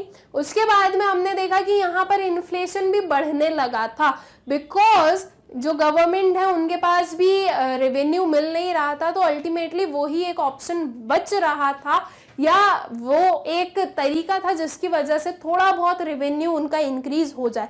तो इन्फ्लेशन जो है वो राइज हो रहा था, राइट? तो अब उस इन्फ्लेशन को कंट्रोल करना भी जरूरी था। Inflation is not good for a country. एक टाइम के बाद में इन्फ्लेशन जो है वो बहुत ज्यादा प्रॉब्लम देने लगता है, राइट? अब हम ही देखें तो क्या, जब इन्फ्लेशन होता है तो हम खुश होते हैं क्या? नहीं ना। जो जनरल पब्लिक है वो क्या सोचती है कि महंगाई कितनी हो गई है। तो उस इन्फ्लेशन को कंट्रोल करना भी जरूरी था। इंक्रीज इन प्रोडक्शन, हाँ, कैसे इन्फ्लेशन कंट्रोल हुआ ये समझते हैं। ठीक है, कैसे हुआ? Increase in production. एक चीज हमने समझी है कि जब डिमांड ज्यादा हो सप्लाई से, ठीक है, किसी भी प्रोडक्ट की डिमांड ज्यादा है उसकी सप्लाई से, तो जो प्राइजेस हैं वो इंक्रीज हो जाते हैं। एग्जाम्पल, डिमांड है 10 यूनिट्स की और सप्लाई है 5 यूनिट्स की, ठीक है। अब ये जो 10 यूनिट्स की डिमांड कर रहे हैं, ओके, वो कोई भी रेट पे करने के लिए रेडी हैं उस पर्टिकुलर प्रोडक्ट को खरीदने के लिए। तो अब एक सप्लायर क्या सोचेगा कि मेरे पास सिर्फ 5 यूनिट ही है, तो मैं इसे हाई रेट पर सेल कर दूं, राइट। हाई रेट पर सेल करूंगा, जो अफोर्ड कर सकते वो खरीद लो, बिकॉज डिमांड बहुत है इसलिए वो हो गया। तो जब डिमांड ज्यादा हो जाती है, सप्लाई कम हो जाती है, तो जो प्राइजेस होते हैं वो इंक्रीज होना स्टार्ट हो जाते हैं। अब ये जो प्राइस इंक्रीज हो रहा है, हम इसे ही इन्फ्लेशन बोलते हैं। अब ये इंक्रीजिंग प्राइस को कंट्रोल कैसे किया जाए, राइट, इस इंक्रीजिंग प्राइस को कंट्रोल करने की जरूरत है। तो अब क्या करना चाहिए कि कंट्रोल हो जाए? सिंपल सी चीज है, ये जो सप्लाई कम है इसे बढ़ा दो, राइट। ये जो 5 यूनिट्स की सप्लाई है, अगर ये 15 यूनिट्स की सप्लाई में कन्वर्ट कर दें हम, तो अब क्या हो गया, अब डिमांड जो है वो कम हो गई, सप्लाई ज्यादा हो गई। तो अब अल्टीमेटली क्या हुआ कि किसी को भी ज्यादा पे करने की जरूरत ही नहीं है, बिकॉज सफिशिएंट क्वांटिटी जो है वो अवेलेबल है, राइट। तो ये जो इन्फ्लेशन है उसका इंक्रीज होने का एक कारण क्या था कि जो पब्लिक सेक्टर एंटरप्राइजेस थी वो उतने गुड्स का प्रोडक्शन नहीं कर पा रही थी। लेकिन जब प्राइवेट सेक्टर एंटरप्राइजेस आई तो क्या हुआ, प्राइवेट सेक्टर एंटरप्राइजेस आई, सिर्फ एक इंडस्ट्री सेटअप नहीं हुई, इसके साथ में और भी इंडस्ट्री सेटअप हुई। हर एक इंडस्ट्री अपना अपना प्रोडक्ट बना रही थी और ये कहीं ना कहीं क्लोजली रिलेटेड प्रोडक्ट्स भी प्रोड्यूस किए जा रहे थे। तो जब यहां पर ज्यादा नंबर ऑफ इंडस्ट्रीज हुई तो जो प्रोडक्शन है वो इंक्रीज हुआ, और प्रोडक्शन इंक्रीज हुआ तो प्राइजेस कम हुए। अब सिर्फ और सिर्फ प्रोडक्शन इंक्रीज होने से प्राइजेस कम नहीं होते, इसके साथ में और भी फैक्टर्स जरूरी है, जैसे कि टैक्स रिफॉर्म्स, जो टैक्सेस हैं उनका रेट कम किया गया, ठीक है। And other reforms helped in controlling the inflation. The annual rate of inflation reduced from peak level of 17% in 1991 to around 5.48% in 2015-16. ये एक बहुत ही ज्यादा सिग्निफिकेंट फॉल है। 17 से देखो कहाँ चला गया, 5.48, 5.5 भी बोल सकते हैं हम इसे, कोई डिफरेंस नहीं हो रहा है वो, लेकिन देखो कि वो कितना ज्यादा रेट से कम हुआ, ठीक है। तो ये भी किसके कारण हुआ, एलपीजी रिफॉर्म्स के कारण। So this is also a positive impact of economic reforms, okay. फिर आता है हमारा 6th point, increase in role of private sector. ये तो बहुत ही सिंपल सी चीज है कि प्राइवेट सेक्टर का रोल तो बढ़ा ही, हमें इसके नेम से पता है, प्राइवेटाइजेशन। प्राइवेटाइजेशन से हमें पता है कि प्राइवेट सेक्टर का रोल बढ़ा है, राइट। सो जो प्राइवेट सेक्टर है उसका रोल बढ़ा, तो उसकी वजह से आपकी इकोनॉमी भी ग्रो की, उसकी वजह से ये जो इन्फ्लेशन था वो भी कंट्रोल हुआ, उसकी वजह से आपकी कंट्री की जो जीडीपी है उसमें ग्रोथ देखने को मिली। सो ये एक पॉजिटिव इम्पैक्ट था इकोनॉमिक रिफॉर्म का। So abolition of licensing system and removal of restrictions on entry of the private sector in areas earlier reserved for the public sector have enlarged the area of operation of the private sector, ठीक है। तो private sector की जो role है वो increase हुई, और private sector का रोल इंक्रीज होने के साथ साथ में आपकी जो कंट्री है वो डेवलप हुई, ओके। सो आई होप कि ये जो पर्टिकुलर पॉइंट्स थे जो कि फेवर में थे इकोनॉमिक पॉलिसी के, ये आप लोगों को अच्छे से क्लियर हो गए होंगे, ओके। ये अच्छे से समझ में आ गया होगा कि एलपीजी रिफॉर्म्स का क्या क्या फायदा हुआ। नाउ इस पर्टिकुलर लेक्चर में तो हमने सिर्फ और सिर्फ क्या पढ़ा, arguments in favour of economic reforms, right. तो अभी इसका एक पार्ट बचा है, कौन सा, क्रिटिसिज्म वाला। तो क्या क्रिटिसिज्म थे, कहां कहां पर एलपीजी रिफॉर्म्स जो थे वो गलत प्रूव हुए हैं, वो सही प्रूव नहीं हुए हैं, वो अभी पढ़ना बचा है, ओके। सो वो हम देखेंगे अपने नेक्स्ट वाले लेक्चर में। Thank you. सो स्टूडेंट्स, अब हम क्या पढ़ने वाले हैं, अब हम पढ़ेंगे क्रिटिसिज्म ऑफ इकोनॉमिक रिफॉर्म्स। इसके पहले वाले लेक्चर में हमने पढ़ा था arguments in favour of economic reforms, ठीक है। अब जो हमने पॉजिटिव चीजें हुई इकोनॉमिक रिफॉर्म्स की, एलपीजी रिफॉर्म्स की, वो पढ़ ली। अब जो नेगेटिव चीजें हुई, ठीक है, जो क्रिटिसिज्म था इकोनॉमिक रिफॉर्म्स पे, वो देखते हैं कि क्या क्या थे वो, ठीक है। तो जो सबसे फर्स्ट आता है, ग्रोइंग अनएम्प्लॉयमेंट। अनएम्प्लॉयमेंट ग्रो कर रहा था। एक चीज हमने पढ़ी कि अपनी जो पॉजिटिव ट्रेड्स थे उसमें, मतलब जो arguments in favour of economic reforms थे उसमें, कि जो इकोनॉमिक रिफॉर्म्स हुए उससे हमें क्या देखने को मिला, इकोनॉमिक ग्रोथ, राइट। अब एक सिंपल सा अजम्पशन बोल सकते हैं या एक सिंपल सी थिंकिंग मान सकते हैं कि ये एक जो नॉर्मल एक रैशनल पर्सन होता है वो ये सोचता है कि इकोनॉमी जो है वो ग्रो कर रही है, तो इसका मतलब क्या हो रहा है कि एम्प्लॉयमेंट भी अच्छा चल रहा है, राइट। एम्प्लॉयमेंट लेवल भी क्या हो रहा है, इंक्रीज हो रहा है। ये एक नॉर्मल सा अजम्पशन है। हम ये सोचते हैं कि अगर जीडीपी जो है वो इंक्रीज हो रहा है तो इसका मतलब कि जो सारे सेक्टर्स हैं उनके लिए ये पॉजिटिव चीज है, सारे। ये कुछ नॉर्मल से अजम्पशंस हैं या ये कुछ नॉर्मल सी चीजें हैं जो कि मानते हैं, सभी लोग मानते हैं, ठीक है। हमने बस देखा कि अच्छा जीडीपी जो है वो श्रिंक होने लगा, मतलब कि पूरी जो इकोनॉमी है वो अच्छा परफॉर्म नहीं कर रही, लेकिन ऐसा नहीं है। हो सकता है जीडीपी श्रिंक हो रहा है लेकिन कोई सेक्टर ऐसा है जो कि बहुत ज्यादा अच्छे से परफॉर्म कर रहा हो, राइट। या फिर ये हो सकता है कि जीडीपी ग्रो कर रहा है लेकिन हर एक सेक्टर ग्रो नहीं कर रहा है। जीडीपी ग्रो कर रहा है, सिर्फ कुछ टॉप के जो सेक्टर्स हैं, कुछ टॉप की जो इंडस्ट्रीज हैं उनके कारण जीडीपी ग्रो हो रहा है, लेकिन बाकी के सेक्टर्स नहीं हो रहे। तो ये चीज कहीं से कहीं तक सही नहीं है कि अगर इकोनॉमी में ग्रोथ दिख रही है हमें तो इसका मतलब कि एम्प्लॉयमेंट भी इंक्रीज हो रहा है। जरूरी नहीं है कि ऐसा हो ही, ठीक है। इसका अपोजिट चीज भी हो सकती है और वही हुई। हमने पता है कि इकोनॉमिक रिफॉर्म्स के कारण जो इकोनॉमिक ग्रोथ थी वो तो हो रही थी, लेकिन उतनी जो अनएम्प्लॉयमेंट लेवल है वो कम नहीं हो रहा था। मतलब कि उतना एम्प्लॉयमेंट लेवल नहीं बढ़ रहा था जितने रेट से इकोनॉमी ग्रो कर रही थी। तो ये एक क्या हम बोल रहे हैं कि ये कहीं पर हमें बैलेंसिंग की दिक्कत दिख रही है, okay. Though the GDP growth rate has increased in the reform period, but such growth failed to generate sufficient employment opportunities in the country. Reasons क्या हो सकते हैं स्टूडेंट्स? देखो, एक सबसे बड़ा रीजन हो सकता है पॉपुलेशन एक्सप्लोजन, ठीक है। मतलब कि क्या, जो पॉपुलेशन थी वो बहुत ज्यादा थी हमारी कंट्री की। उसके बाद में इलिटरेसी, ये इसका हम एक सेकेंड पॉइंट बोल सकते हैं कि एम्प्लॉयमेंट लेवल क्यों नहीं बढ़ रहा था, ठीक है। अब देखो, हमारी जो न्यू इंडस्ट्रीज सेटअप हो रही थी उन्हें कैसे लोग चाहिए थे? उन्हें टेक्निकल लोगों की रिक्वायरमेंट थी, उन्हें थोड़े प्रोफेशनल लोगों की रिक्वायरमेंट थी, राइट। उन्हें कुछ ऐसे पर्सन्स की रिक्वायरमेंट थी जो कि अच्छे से मैनेज कर सके। अगर हमें एक मैनेजर चाहिए तो क्या आप एक मैनेजर किसी भी पर्सन को बना दोगे? जिसे कोई भी एक छोटा सा भी नॉलेज नहीं हो बिजनेस के बारे में, नहीं बना सकते ना।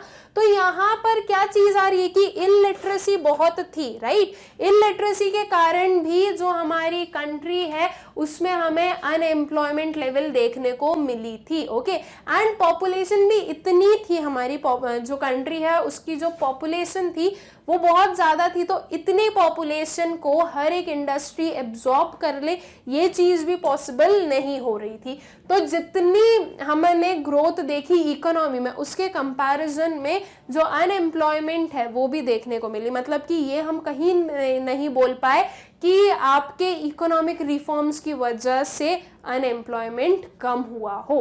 अनएम्प्लॉयमेंट हमें और बढ़ता हुआ ही दिखा। और देखो, धीरे धीरे क्या हो रहा है, पहले तो फिजिकल वर्क होता था, राइट, कि लोगों से काम करवाया जाएगा। उसके बाद में धीरे धीरे क्या आने लगी, टेक्नोलॉजीज आने लगी। कुछ टाइम के बाद में हमें रोबोट्स भी वर्क करते हुए दिखेंगे, राइट। तो ये टेक्नोलॉजीज अपग्रेड होने लगी। तो इन टेक्नोलॉजीज के कारण जो रिक्वायरमेंट मैनफोर्स की है, मैन पावर की जो रिक्वायरमेंट है वो कम हो गई, राइट। इनकी जो रिक्वायरमेंट है वो कम होती जा रही है। तो इसकी वजह से क्या हो रहा है, अनएम्प्लॉयमेंट जो है वो इंक्रीज होता हुआ जा रहा है, राइट। क्योंकि ये जो कम लोगों को काम देने की जरूरत है, तो वो जो बचे हुए लोग हैं वो कहाँ काम करेंगे। तो इसके लिए क्या हुआ कि अनएम्प्लॉयमेंट बढ़ रहा था, ओके। तो ये एक इकोनॉमिक रिफॉर्म का क्या हो गया, एक नेगेटिव ट्रेट भी हो गया कि देखो इकोनॉमिक रिफॉर्म तो है लेकिन अनएम्प्लॉयमेंट कम नहीं हुआ, तो हम कैसे माने कि इकोनॉमिक रिफॉर्म सही चीज है? हम ये नहीं बोल रहे कि इकोनॉमिक रिफॉर्म्स आए इसलिए अनएम्प्लॉयमेंट बढ़ा, ऐसा नहीं बोला, लेकिन इकोनॉमिक रिफॉर्म्स आने के बाद भी हम देख रहे हैं कि अनएम्प्लॉयमेंट तो इंक्रीज ही हो रहा है। तो ये चीज कहां से फायदेमंद रही, ये क्रिटिसिज्म है। ओके, तो इसे इस वे में समझना, ऐसे मत लेना कि इकोनॉमिक रिफॉर्म्स आए इसके लिए अनएम्प्लॉयमेंट बढ़ा, ऐसे उल्टा नहीं लेना है, ना ही घुमाना फिराना है। सिंपल सी बात है कि इकोनॉमिक रिफॉर्म्स के आने के बावजूद भी जो अनएम्प्लॉयमेंट है वो इंक्रीज होता हुआ दिखा, तो ये एक क्रिटिसिज्म हुआ। फिर आता है neglect of agriculture. Agriculture sector हमें पता है कि आफ्टर इंडिपेंडेंस आपकी जो मेजॉरिटी ऑफ पॉपुलेशन थी, राइट, 2/3 ऑफ पॉपुलेशन जो थी वो किस पर डिपेंडेंट थी? एग्रीकल्चर पर। तो एग्रीकल्चर पर जो भी रिफॉर्म्स है वो बनाना तो जरूरी था, राइट, एग्रीकल्चर के फेवर में रिफॉर्म्स लाना जरूरी था, क्योंकि आपकी एक मेजर प्रपोर्शन ऑफ पॉपुलेशन जो है वो उस पर डिपेंडेंट है, तो आप इसे जो है नेग्लेक्ट नहीं कर सकते हो। ठीक है, हम मान रहे हैं कि जो गवर्नमेंट है उनका मोटिव था कि दूसरे सेक्टर ग्रो करे, इंडस्ट्रियल सेक्टर ग्रो करे, सर्विस सेक्टर ग्रो करे, बिकॉज एग्रीकल्चर से हमें इतनी ग्रोथ देखने को नहीं मिलती और ना ही एग्रीकल्चर जो है वो बहुत ज्यादा प्रॉफिटेबल है, राइट। तो ठीक है, दूसरे सेक्टर को ग्रो करवाना है, लेकिन उसके लिए हम ये तो नहीं बोल सकते ना कि हम एग्रीकल्चर सेक्टर पर ध्यान ही ना दे। एग्रीकल्चर को भी ध्यान में रखना, एग्रीकल्चर पर भी ध्यान देना जरूरी था, लेकिन ऐसा नहीं हुआ। तो जो एक मेजर प्रपोर्शन ऑफ पॉपुलेशन था वो उसके लिए कुछ भी सही चीज नहीं की गई या उसके फायदे में कोई चीज नहीं की गई, तो ये एक क्या था? क्रिटिसिज्म था उसका। So the new economic policies neglected the agriculture sector compare to industry, trade and services sector. ठीक है, अब क्या क्या हुआ, कैसे इनके जो एग्रीकल्चर में जो रिफॉर्म्स लाए वो कैसे एग्रीकल्चर सेक्टर के लिए सही नहीं थे। ठीक है, देखो क्या क्या है। Reduction in public investment, public investment में रिडक्शन हुआ, मतलब क्या? जो गवर्नमेंट है वो एग्रीकल्चर सेक्टर में इन्वेस्टमेंट नहीं कर रही थी, जो गवर्नमेंट है वो कुछ पॉजिटिव चीजें नहीं लेकर आ रही थी एग्रीकल्चर सेक्टर पर। जैसे कि सिंपल सी बात ले लो, इरिगेशन ले लेते हैं, ठीक है, एक सिंपल सा एग्जाम्पल लेते हैं, इरिगेशन। तो ये इरिगेशन फैसिलिटी को इम्प्रूव करने के लिए गवर्नमेंट जो है कोई इन्वेस्टमेंट नहीं कर रही थी, लेकिन अगर वही चीज हम देखें इंडस्ट्री, ट्रेड या सर्विस सेक्टर में, तो जो पब्लिक है, जो public in the sense public I mean government, ठीक है, तो जो गवर्नमेंट है वो उन पर ध्यान दे रही थी कि वो भी जिस भी वे में हेल्प कर सके हेल्प करे। ठीक है, तो ये एक सिर्फ एग्जाम्पल दिया मैंने, एक फैक्टर उठाया इरिगेशन कि इरिगेशन पर उन्होंने ध्यान नहीं दिया। ठीक है, तो ये क्या बता रहा है कि पब्लिक जो है, मतलब कि जो गवर्नमेंट है वो प्रॉपर इन्वेस्टमेंट नहीं कर रही है, तो इसकी वजह से वो सेक्टर पीछे जा रहा है। उसके बाद में रिमूवल ऑफ सब्सिडी, पहले हमने देखा था कि गवर्नमेंट ने सब्सिडीज प्रोवाइड की थी, राइट। ग्रीन रेवोल्यूशन के बाद में हमने देखा था कि फर्टिलाइजर्स वगैरह पे क्या किया, गवर्नमेंट ने सब्सिडी प्रोवाइड की थी, तो उसकी वजह से क्या हो रहा था कि जो हमारे फार्मर्स थे उन्हें वो सब्सिडी हेल्प कर रही थी, और जो फार्मर्स थे वो इजीली जो फर्टिलाइजर्स थे, जो न्यू फूड ग्रेन्स थे वो परचेस कर पा रहे थे, राइट, बिकॉज कम रेट में उन्हें वो पर्टिकुलर चीजें मिल रही थी। और हमें पता था कि फार्मर्स की कंडीशन बिल्कुल भी अच्छी नहीं थी, हमें पुअर फार्मर देखने को ही मिलते थे, राइट। तो यहाँ पर जो सब्सिडी उन्होंने दी थी वो हटा दी। अब क्यों हटा दी? वो उन्होंने या तो सोचा कि ये जो है एक्सपेंस हो रहा है हमारा, तो ये सब्सिडीज वगैरह हटा दें। सब्सिडी हटाई तो उसकी वजह से जो फार्मर्स हैं उन पर एक नेगेटिव इफेक्ट पड़ा। अब उन्हें फर्टिलाइजर्स अगर खरीदने हैं तो वो हाई रेट में खरीदने पड़ रहे हैं, और वो चीज ये लोग अफोर्ड नहीं कर पा रहे, राइट। और जब ये अफोर्ड नहीं कर पा रहे तो अल्टीमेटली क्या हो रहा है कि जो एग्रीकल्चर आउटपुट मिल रहा है वो उसका जो रेट है वो कम हो चुका। ठीक है, liberalisation and reduction in import duties, अब ये एक और फैक्टर हुआ जो कि एग्रीकल्चर के अपोजिट में आया या एग्रीकल्चर के अगेंस्ट में आया। क्या? Liberalisation and reduction in import duties. ये हमने देखा, लिबरलाइजेशन में हमने क्या किया था, रेस्ट्रिक्शंस हटाए थे, और इंपोर्ट ड्यूटीज मतलब कि जो इंपोर्ट पर टैक्सेस पे करने पड़ते थे उसमें रिडक्शन किया गया। तो अब इसकी वजह से क्या हुआ स्टूडेंट्स, इसकी वजह से जो फॉरेन कंट्रीज थी वो उनके एग्रीकल्चर आउटपुट को यहां सेल कर पा रही थी, राइट। वो हमारी कंट्री में क्या कर पा रही थी, एग्रीकल्चर आउटपुट को भेज पा रही थी, इंपोर्ट कर रही थी। अब इसकी वजह से क्या हुआ, अगर फॉरेन का एग्रीकल्चर आउटपुट हमारी कंट्री में आएगा तो हमारी कंट्री के फार्मर्स के लिए वो क्या होगा, एक थ्रेट होगा। किस काइंड में, कंपटीशन के काइंड में, राइट। वो क्यों एक थ्रेट हुआ, बिकॉज ये कंपटीशन इंक्रीज हुआ इस एग्रीकल्चर आउटपुट की वजह से। अब मैंने आप लोगों को एक चीज तो बिल्कुल बताई है कि जब तक कंपटीशन नहीं होगी तब तक ग्रोथ नहीं होगी, राइट। ये मैंने आप लोगों को स्टार्टिंग से बोलते हुए आई हूं कि अगर इंडस्ट्री एक अकेली इंडस्ट्री होगी तो वो इतना ग्रो नहीं करेगी, लेकिन अगर उसके लिए कोई कंपीट करेगा उसके साथ में तो वो ज्यादा ग्रो करेगी, राइट। तो बिल्कुल सही बात है कि यहाँ पर भी वो चीज एप्लीकेबल है। आप लोग बोलोगे कि कंपटीशन था तो मैम अच्छी चीज है ना, जो फार्मर्स हैं वो ग्रो करेंगे, ये आप लोग बोलोगे। लेकिन देखो यहाँ पर हमें थोड़ा सा अपना सिनेरियो चेंज करना है। क्यों चेंज करना है, इसका मतलब हम समझते हैं। एग्रीकल्चर में के जो फार्मर्स थे स्टूडेंट्स, वो कैसे थे, पुअर, ओके। उसके बाद में हमने देखा कि यहाँ पर पब्लिक इन्वेस्टमेंट में क्या आया, रिडक्शन, और सब्सिडीज जो थी वो भी क्या कर दी गई, रिमूव। तो अल्टीमेटली ये जो बर्डन है वो भी इंक्रीज हो गया फार्मर पर। वो तो ऑलरेडी पुअर हैं और पुअर होने के साथ साथ में जो उन पर बर्डन है वो इंक्रीज हो गया। अब इसके साथ में भले ही 2/3 ऑफ पॉपुलेशन जो है वो एग्रीकल्चर पर डिपेंडेंट थी, लेकिन एग्रीकल्चर सेक्टर बिल्कुल भी डेवलप्ड नहीं था हमारी कंट्री का, राइट। बहुत ही आउटडेटेड टेक्नोलॉजीज यूज की जाती थी एग्रीकल्चर सेक्टर में, और जो इंपोर्ट की गई क्या वो आउटडेटेड टेक्नोलॉजी से बनाई गई है या आउटडेटेड प्रोडक्ट्स भेजते होंगे, नहीं। उनके पास तो बहुत ज्यादा एडवांस टेक्नोलॉजी होगी ना, और बहुत अच्छे प्रोडक्ट्स होंगे हमारे कंट्री के कंपैरिजन में। तो ये जो कंपटीशन बढ़ा उसकी वजह से ये जो पुअर लोग थे जिनके ऊपर ऑलरेडी बर्डन बढ़ गया था, ये एक और बर्डन ऐड ऑन हो गया, और अब वो compete नहीं कर पा रहे थे इन इंपोर्टेड एग्रीकल्चर आउटपुट्स के साथ में, ठीक है। तो इसकी वजह से उनकी कंडीशन और खराब हो गई और हमारा जो एग्रीकल्चर सेक्टर है वो और डिग्रेड होता गया, ठीक है। सो this sector has been experiencing a number of policy changes such as reduction in import on agriculture product, ठीक है। import duty आएगा, I am sorry यहाँ पर एक word miss हो गया, reduction in import duty on agriculture product. जब import duty कम हुई तो उसकी वजह से ज्यादा प्रोडक्ट इंपोर्ट होने लगे, तो वो एक चैलेंज बना हमारे पुअर फार्मर्स के लिए। Removal of minimum support price, MSP। Minimum support price आप लोगों ने सुना होगा, आप लोगों को पता भी होगा ये क्या होता है स्टूडेंट्स। मिनिमम सपोर्ट प्राइस एक सिंपल सी चीज है कि गवर्नमेंट जो है एग्रीकल्चर प्रोडक्ट्स पर MSP लगाकर रखती है।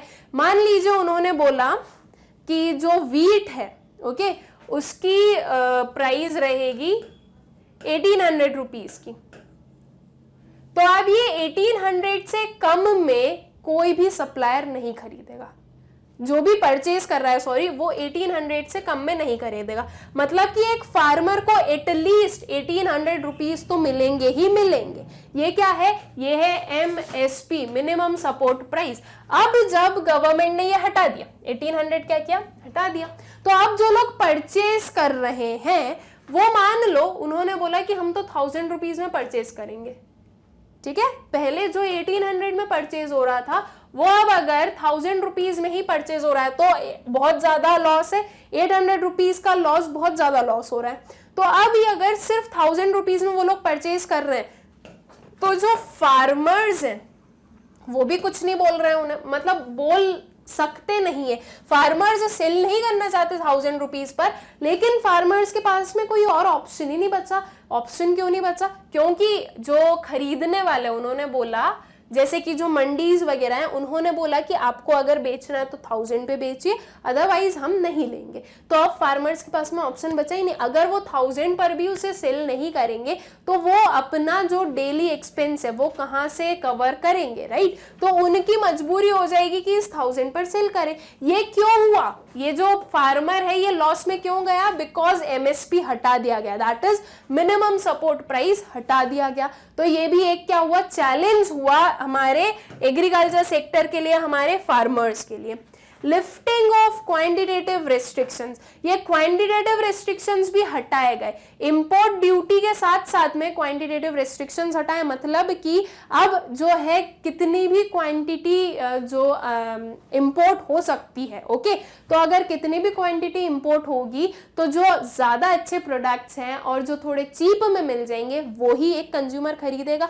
इट मीन्स कि हमारे जो डोमेस्टिक कंज्यूमर्स हैं वो फॉरेन गुड्स को ज्यादा परचेज करेंगे और जो हमारे डोमेस्टिक गुड्स हैं उन्हें कम परचेज करेंगे।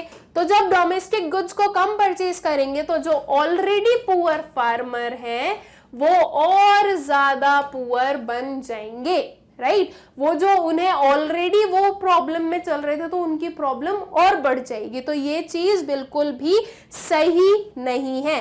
फिर शिफ्ट टूवर्ड्स कैश क्रॉप्स, ये एक शिफ्ट हम लोगों ने अपना फर्स्ट चैप्टर में भी पढ़ा था कि जो ब्रिटिशर्स थे वो फूड क्रॉप्स से कहां पर शिफ्ट कर रहे थे एग्रीकल्चर सेक्टर को, कैश क्रॉप्स में, राइट। कैश क्रॉप्स मतलब कि हो गई हमारी कॉटन वगैरह, कॉटन, जूट, ये क्या है, ये कैश क्रॉप्स है, ठीक है।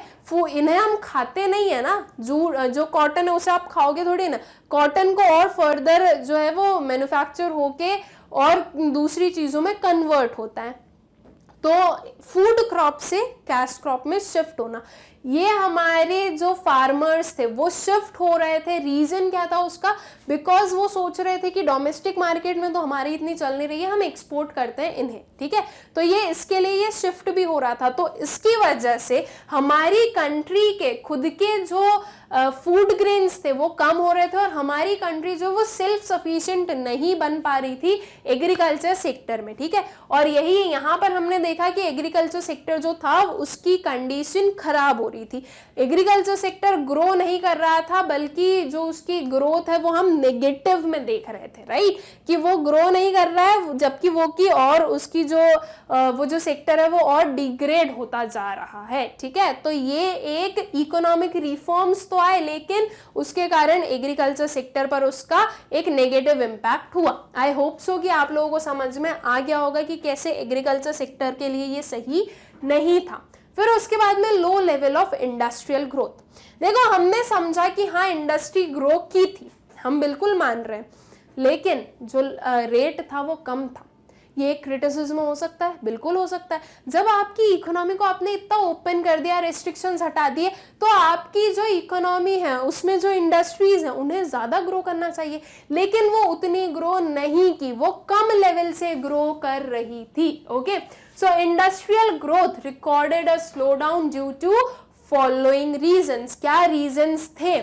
Cheaper imported goods. देखो स्टूडेंट्स, जो एलपीजी रिफॉर्म आया, मैंने ये चीज आप लोगों को कुछ प्रीवियस, जब मैंने आप लोगों को WTO पढ़ाया था, वर्ल्ड ट्रेड ऑर्गेनाइजेशन, तो उसमें भी ये चीज समझाई थी कि ये जो ऑर्गेनाइजेशंस बने हुए ये किसने बनाए हैं?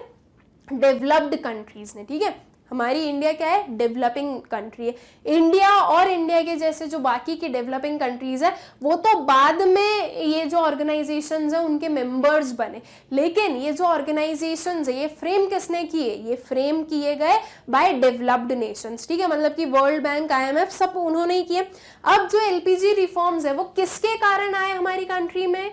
वर्ल्ड बैंक एंड IMF की वजह से। ये जो हिस्ट्री है ये हम पढ़ चुके हैं, राइट।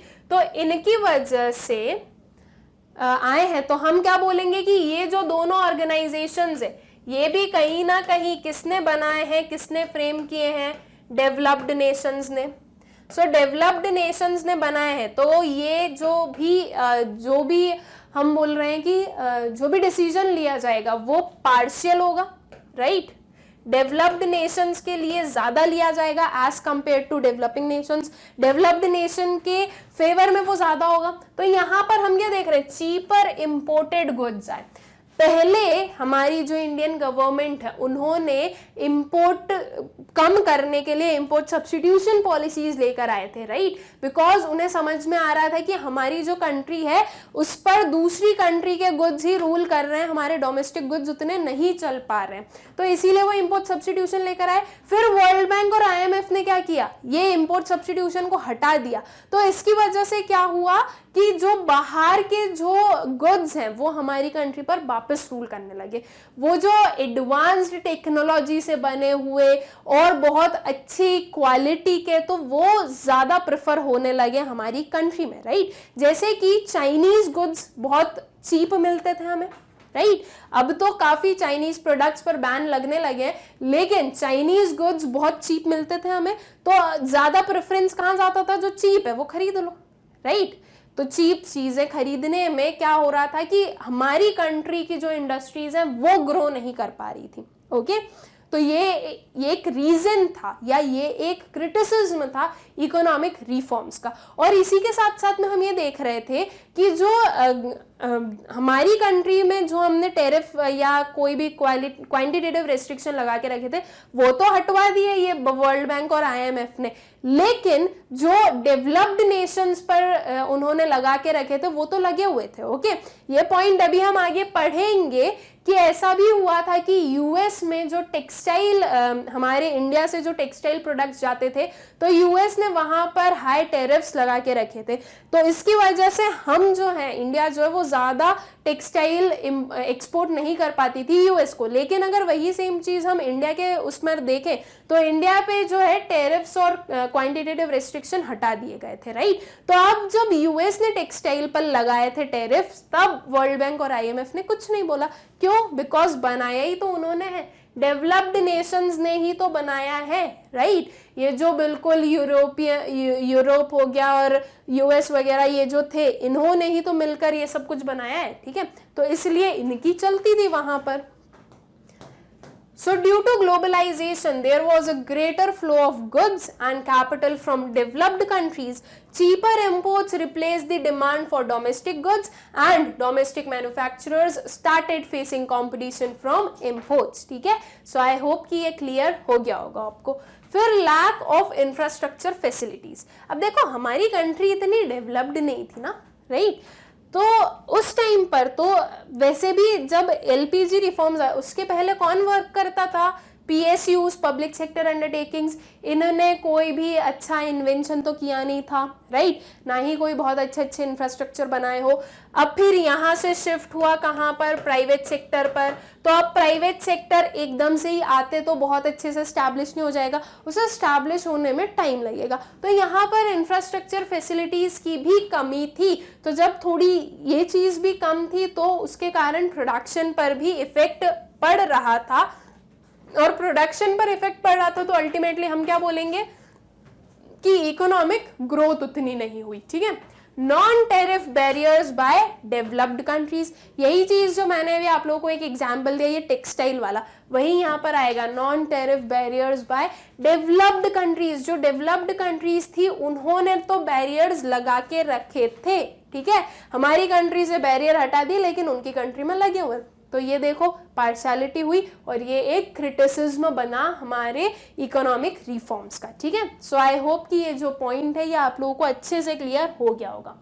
फिर आता है ineffective disinvestment policy. Public sector से हम लोग प्राइवेट सेक्टर की साइड शिफ्ट हुए, प्राइवेटाइजेशन आया। तो ये जो शिफ्ट हुआ स्टूडेंट्स, उसमें हमने देखा था कि प्राइवेटाइजेशन के दो वेज हो सकते हैं। एक तो क्या, डिसइन्वेस्टमेंट, और एक क्या था, एक था हमारा कि ट्रांसफर ऑफ ओनरशिप, राइट, कि पूरा का पूरा कुछ दे दिया था ऐसा। तो ये दो वेज थे।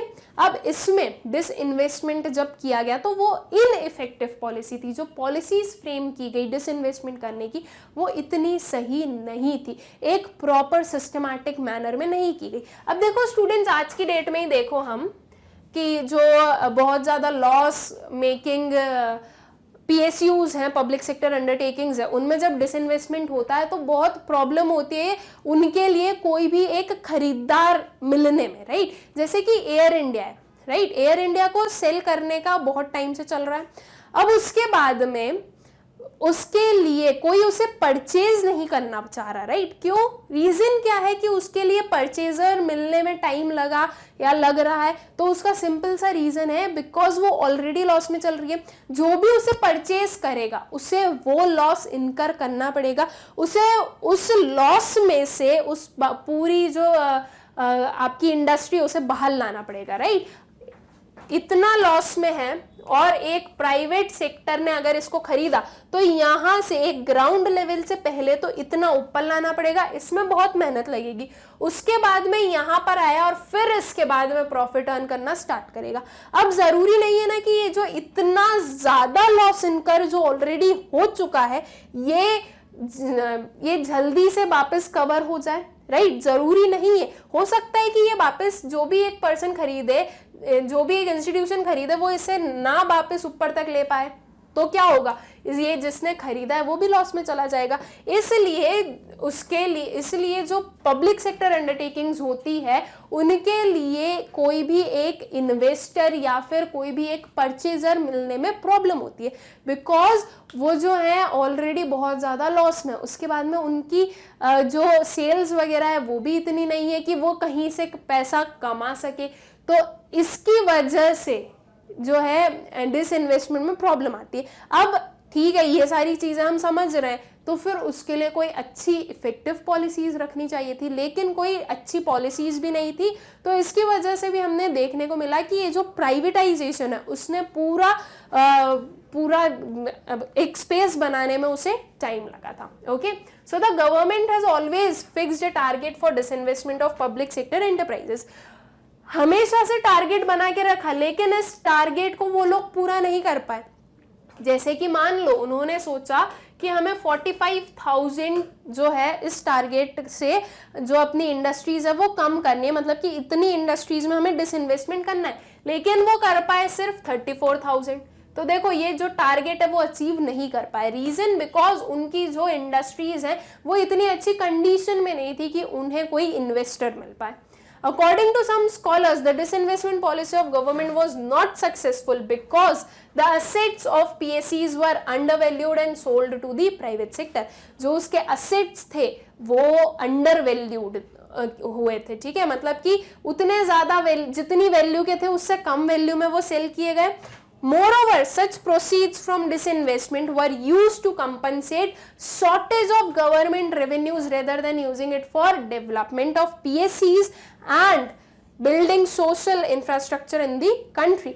जो डिसइन्वेस्टमेंट से उन्हें पैसा मिला, ये जो टारगेट अचीव नहीं किया ये तो हुआ ही हुआ, लेकिन जितना भी उन्हें अमाउंट मिल रहा था वो भी किस पर्पस के लिए यूज कर रहे थे, वो ज्यादा उनकी जो इन एक्सपेंडिचर और रेवेन्यू के बीच का जो गैप है उसे कवर करने में, राइट। तो उसे कवर करने में वो जब यूज कर रहे थे और दूसरी जहां पर यूज करना था वहां पर नहीं कर रहे थे, तो इसकी वजह से भी ये जो डिसइन्वेस्टमेंट है ये इतना सक्सेसफुल नहीं हुआ था।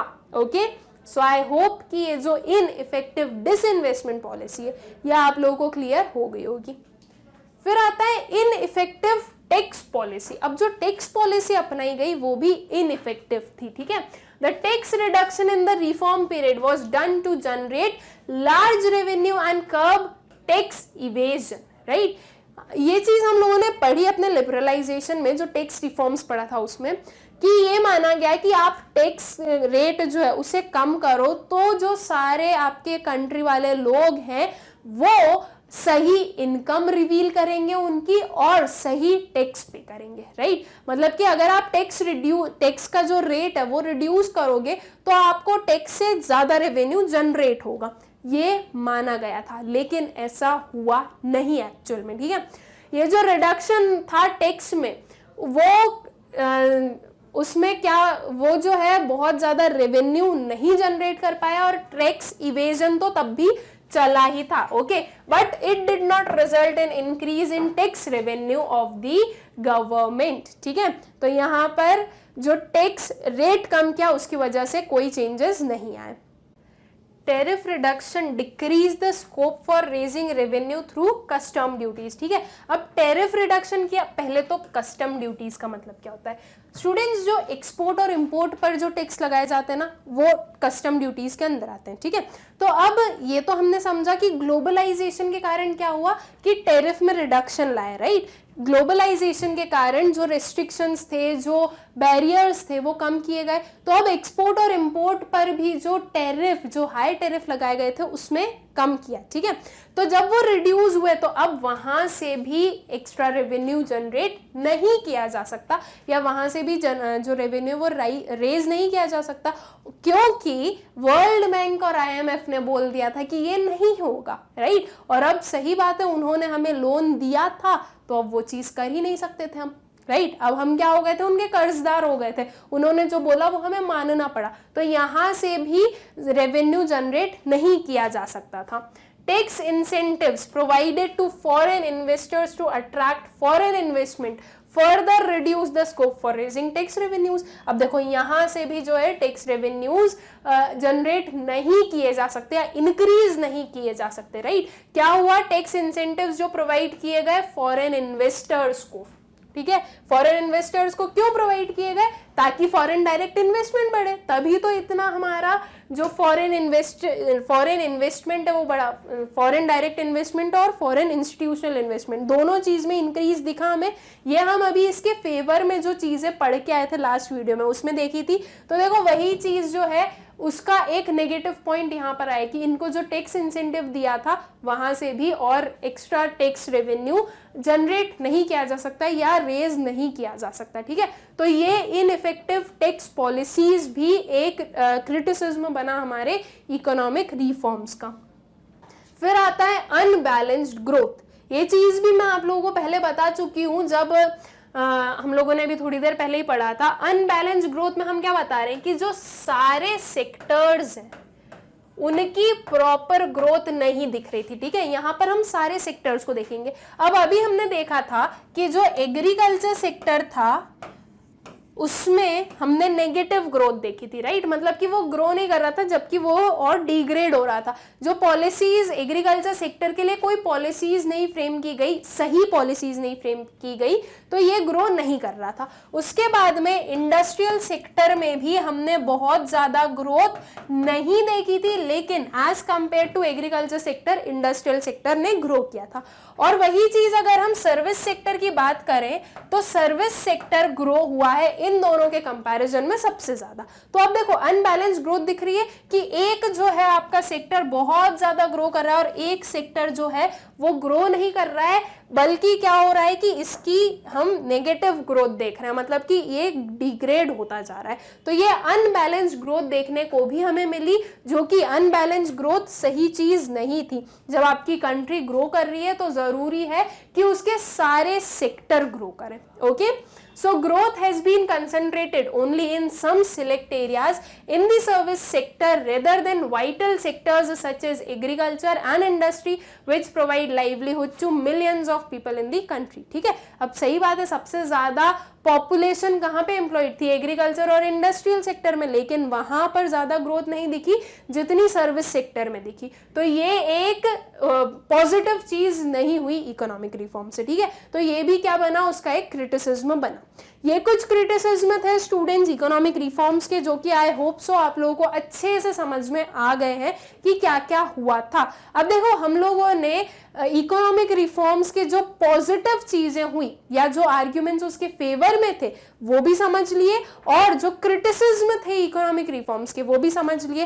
एंड आई होप कि आप लोगों को भी अच्छे समझ में आ गए। तो अब विद दिस हम लोगों ने इस चैप्टर के जितने भी कंसेप्ट हमें पढ़ने थे वो सब कुछ कंप्लीट कर लिए। हम लोगों ने अच्छे से पढ़ लिया लिबरलाइजेशन, प्राइवेटाइजेशन, ग्लोबलाइजेशन क्या होता है, और ये जो अप्रेजल था वो भी देख लिया। आई होप सो कि आप लोगों को ये सारी चीजें अच्छे से क्लियर हो गई होगी। अब हमें इस चैप्टर के लास्ट में हम हमेशा क्या करते हैं? NCERT solutions. ठीक है, तो अब जो नेक्स्ट लेक्चर होगा उसमें हम क्या पढ़ेंगे? इस चैप्टर के NCERT solutions. Okay, thank you.